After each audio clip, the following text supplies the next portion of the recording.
Thank you, everybody. Hello, Philadelphia. Hello, Democratic family. I want to start off by thanking my beautiful wife, Ann, and my 3 wonderful children, Nat, Woody, and Anella. They're sitting right up there.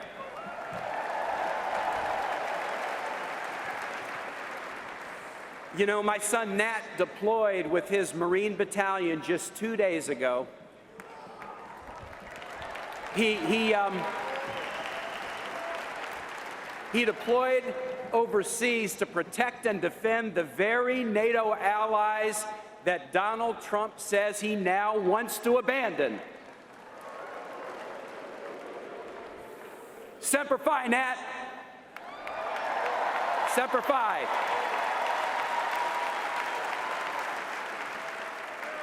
My parents and my in-laws are here, our siblings and their spouses, our nieces and nephews, and hundreds of friends from Virginia and beyond. I love seeing you front and center. Including my friend of 37 years, Senior Senator Mark Warner, my great Governor Terry McAuliffe, and my great friend and Congressman Bobby Scott. We love you all. Today, for my wife Ann and every strong woman in this country, for Nat, Woody, and Anella, and every young person starting out in life to make their own dreams real, for every man and woman serving our country in the military, at home or abroad, for every working family working hard to get ahead and stay ahead, for my parents and in-laws and every senior citizen who hopes for a dignified retirement with health care and research to end diseases like Alzheimer's,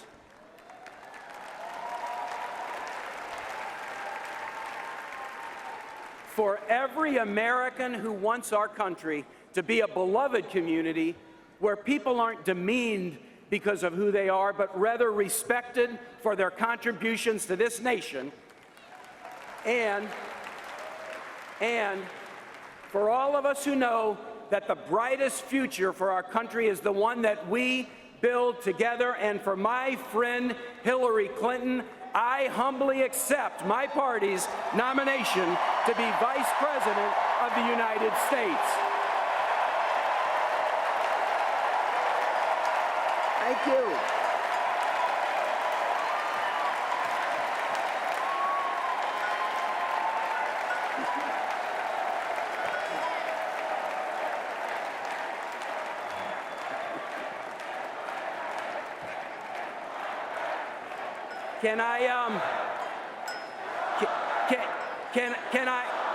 Can I be honest with you about something?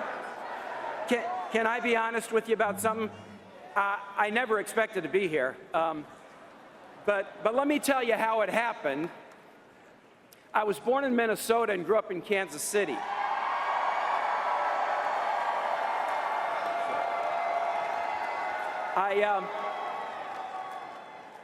My folks weren't much into politics. My dad ran a union ironworking shop in the stockyards.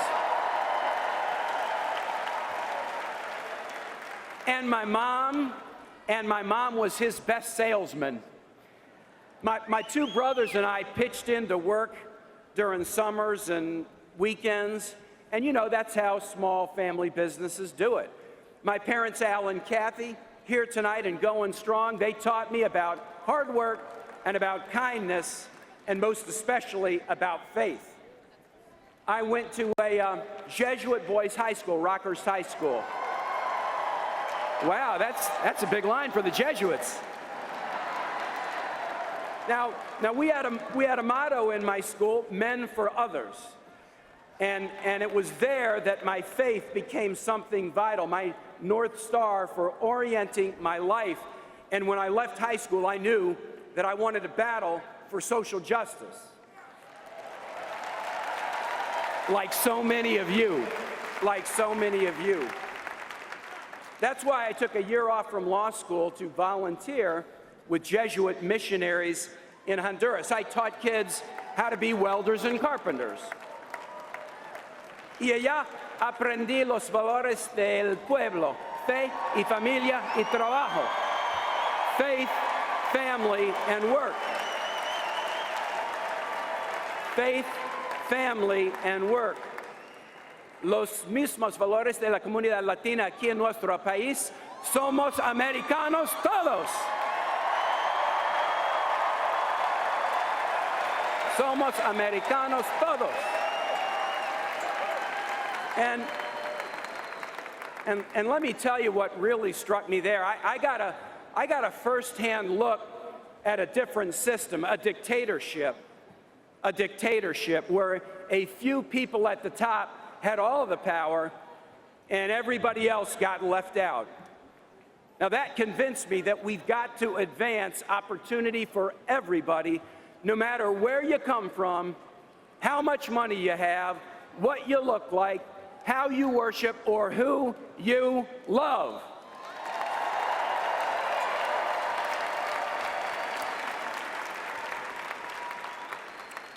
Back in 1970, in Virginia, a Republican governor named Linwood Holton believed exactly the same thing.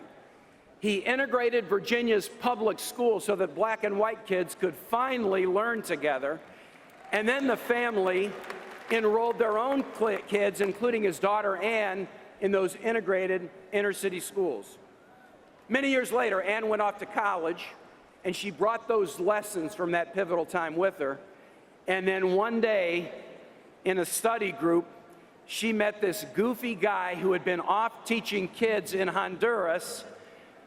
Well, Ann and I have now been married almost 32 years, and I am the luckiest husband in the world.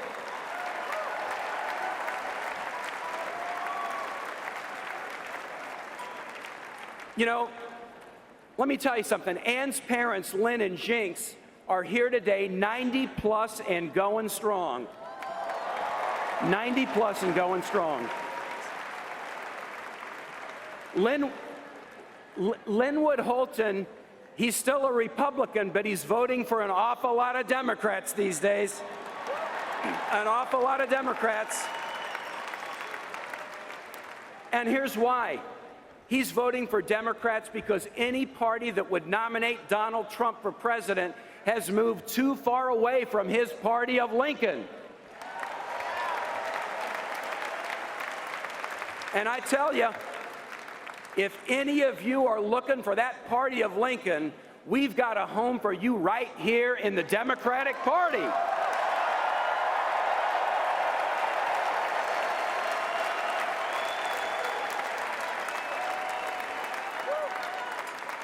Linwood's example helped inspire me as a civil rights lawyer. Over 17 years, I took on banks, landlords, real estate firms, local governments, anybody who treated anybody unfairly.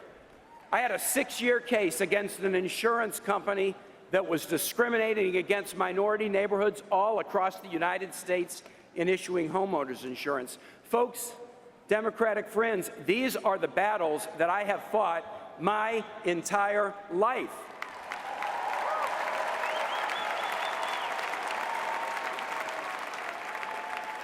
And that's the story. And that's the story of how I decided to run for office. My city of Richmond was divided and discouraged in the early 1990s. We had an epidemic of gun violence that was overwhelming our low-income neighborhoods. People were pointing fingers and casting blame instead of finding answers. And I couldn't stand it. So I ran for city council, and I won that first race more than 20 years ago by a landslide margin of 94 votes. And I've said ever since, if I'm good at anything in politics, it's because I started at the local level, listening to people, learning about their lives, and trying to get results. I see a mayor here who knows what I'm talking about. Later, I became mayor of Richmond, lieutenant governor, and then the 70th governor of Virginia.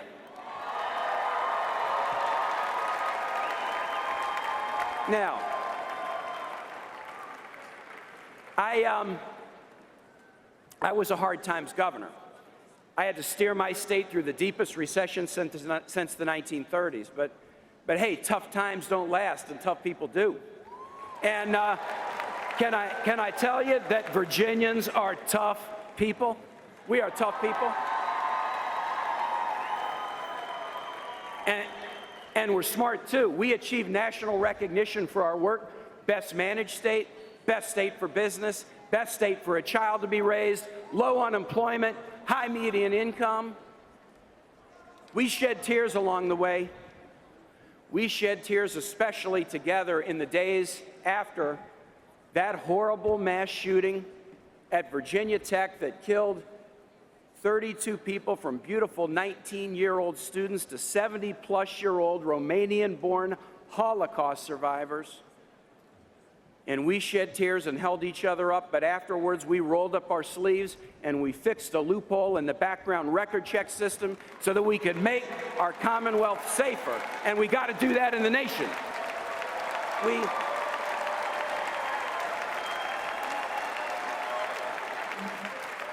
We invested in our people, expanding pre-K and higher ed, because we all know in this room that education is the key to all we want to be. All we want to be. And now I have the honor of representing my Commonwealth in the U.S. Senate. I work on the Armed Services and Foreign Relations committees to keep us safe at home and strong in the world. I work on the Budget Committee with our great Democratic leader of that committee, a spectacular senator who used to be a mayor, Vermont's Bernie Sanders.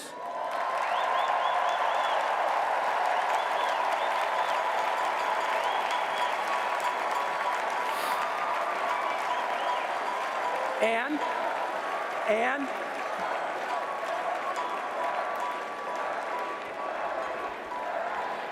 everybody, we all should feel the burn, and we all should not want to get burned by the other guy.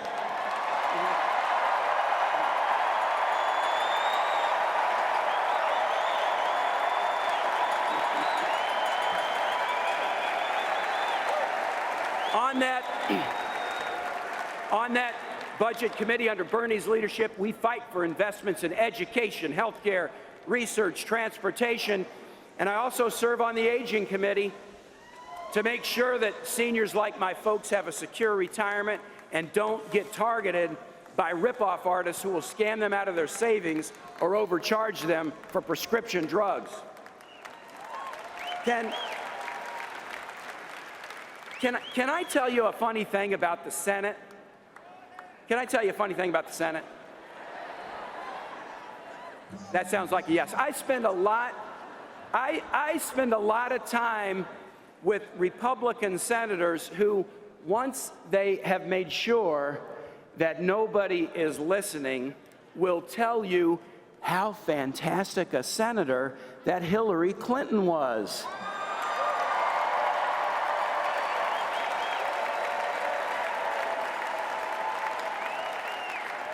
Now look, this journey that I've told you about has convinced me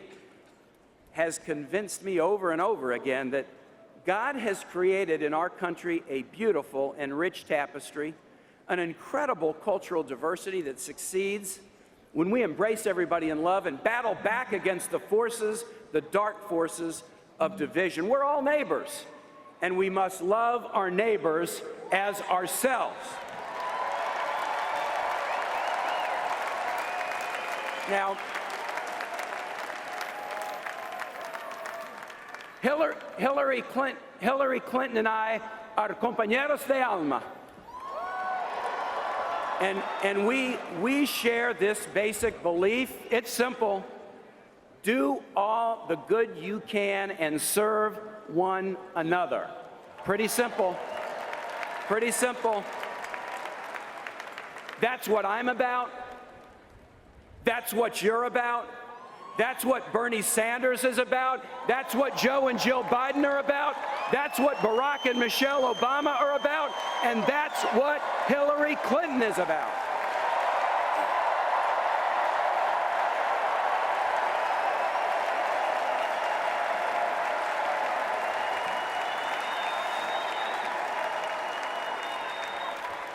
Now,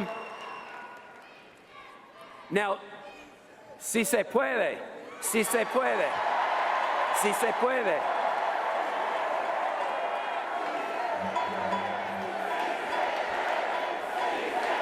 Yes, we can. Yes, we can. Yes, we can. Hey, last week in Cleveland, we heard a lot about trust. So let's talk about trust. Let's talk about trust. I want to tell you why I trust Hillary Clinton.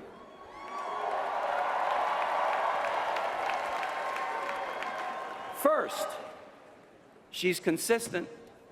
She has battled to put kids and families first since she was a teenager. In good times and bad, in victory and defeat, in and out of office, through hell or high water, fighting for underprivileged kids, working at the Children's Defense Fund, fighting to get health insurance for 8 million low-income children when she was First Lady, fighting for the well-being of women and children around the world. Hey, can I offer you a little tip? When you want to know something about the character of somebody in public life, look to see if they have a passion that began long before they were in office and that they have consistently held it throughout their career. Do they have a passion? Did it start before they were in office? Have they held on to it consistently? Folks, Hillary has a passion for kids and families.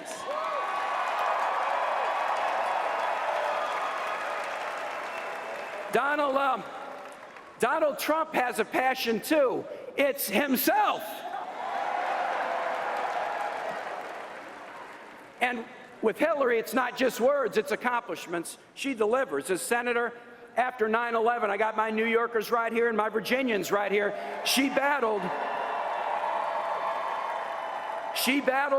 congressional Republicans to care for the first responders who went into the towers, who went into the Pentagon and saved the victims of those terrorist attacks. As Secretary of State, she implemented tough sanctions against Iran to pave the way for a diplomatic breakthrough to curtail a nuclear weapons program. And she wasn't afraid. She wasn't afraid. She wasn't afraid to stand up against thugs and dictators. And as a key part of the Obama National Security Team, they decided to go to the ends of the earth to wipe out Osama bin Laden.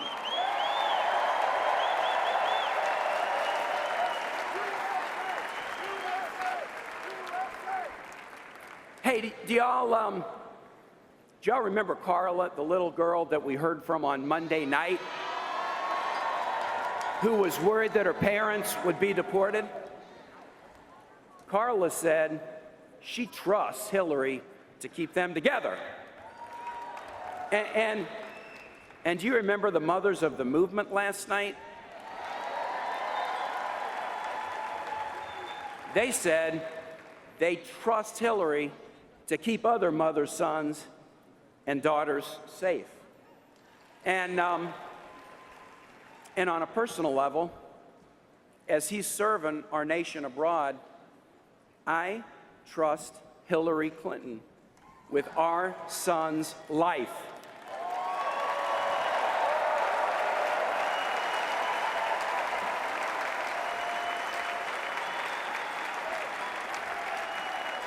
Now, you know who I don't trust? I wonder. Donald Trump. Donald Trump. Trump is a guy who promises a lot, but you might have noticed he's got a way of saying the same two words every time he makes his biggest, hugest promises. Believe me. It's going to be great, believe me. We're going to build a wall and make Mexico pay for it, believe me. We're going to destroy ISIS so fast, believe me. There's nothing suspicious in my tax returns, believe me.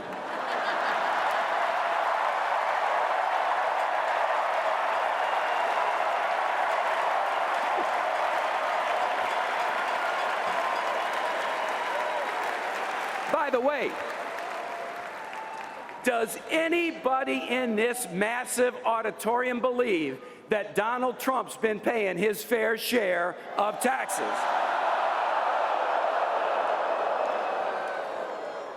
Does anybody here believe that Trump ought to release his tax returns just like every other presidential candidate in modern history? Of course he should. Hey, Donald, what are you hiding? And yet, Donald still says, believe me.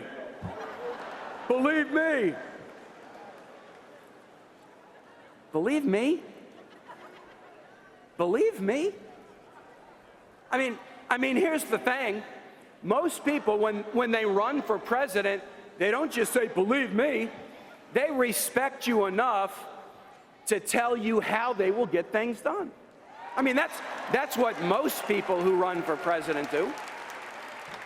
In fact, you can go on HillaryClinton.com right now and find out exactly how she'll make the biggest investment in new jobs in a generation, how she'll defend and build on Wall Street reform, how she'll reform our immigration system to create a path to citizenship, how she'll make it possible to graduate from college debt-free. You can see how she'll protect Roe v. Wade, guarantee equal pay for women, and make paid family leave a reality. All it takes is one click. All it takes is one click, and we can see how she'll do it, how she'll pay for it, and how we'll benefit by it. Not Donald Trump. Not Donald Trump. He never tells you how he's going to do any of the things he says he'll do. He just says, believe me. So here's the question. Here's the question. Do you really believe him? I mean, Donald Trump's whole career says you better not. Small contractors, companies just like my dad's, believed him when he said that he'd pay them to build a casino in Atlantic City. They did the work, they hung the drywall, they poured the concrete, but a year after opening, Trump filed for bankruptcy. He walked away with millions, and they got pennies on the dollar. Some of them went out of businesses, all because they believed Donald Trump.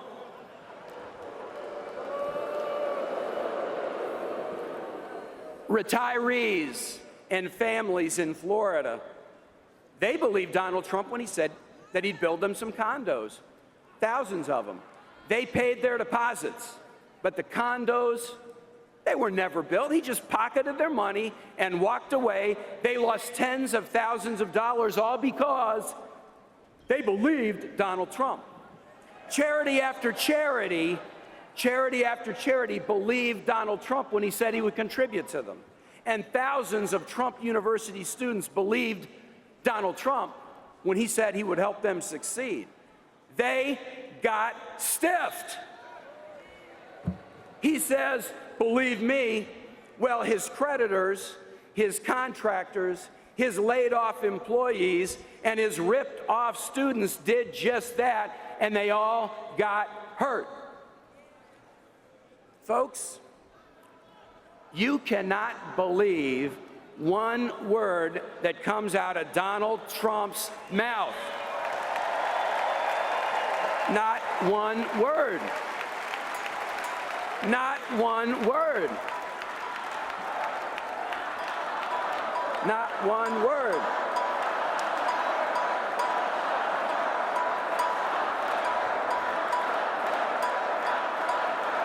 And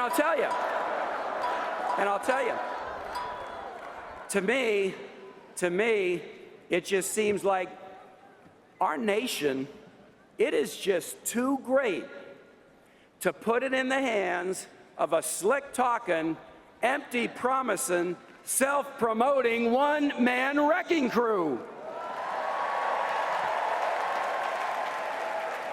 But don't take it from me. Don't take it from me. Take it from former First Lady Barbara Bush. Barbara Bush said she doesn't know how any woman could vote for him after his offensive comments about women. Any woman, any woman. Or John McCain's chief economic advisor during the '08 race, who estimate that Trump's promises would cause America to lose 3.5 million jobs. Or the independent analysts who found that Trump's tax plan given to the wealthy and the biggest corporations would rack up $30 trillion in debt. Or how about this? How about this? John Kasich, the Republican governor who had the honor of hosting the Republican convention in Cleveland, but he wouldn't even attend it because he thinks Donald Trump is such a moral disaster.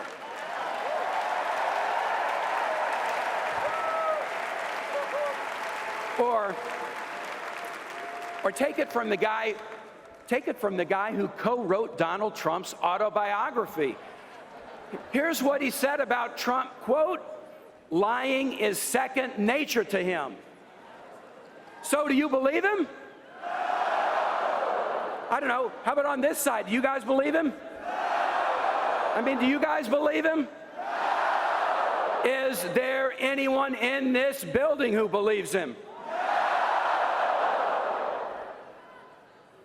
The next president will face many challenges. We better elect the candidate who's proven she can be trusted with the job. The candidate who's proven that she is ready for the job. And when I say ready, I use ready for a very specific reason. When I lived in Honduras, I learned something. The best compliment that you could pay to somebody was to say that they were listo, ready. Not inteligente, smart. Not amable, friendly. Not rico, rich. But listo, listo. Because what listo means in Spanish is this. It means prepared. It means battle-tested. It means rock solid, up for anything, never backing down. And friends, Hillary Clinton, she's lista. Hillary Clinton is lista.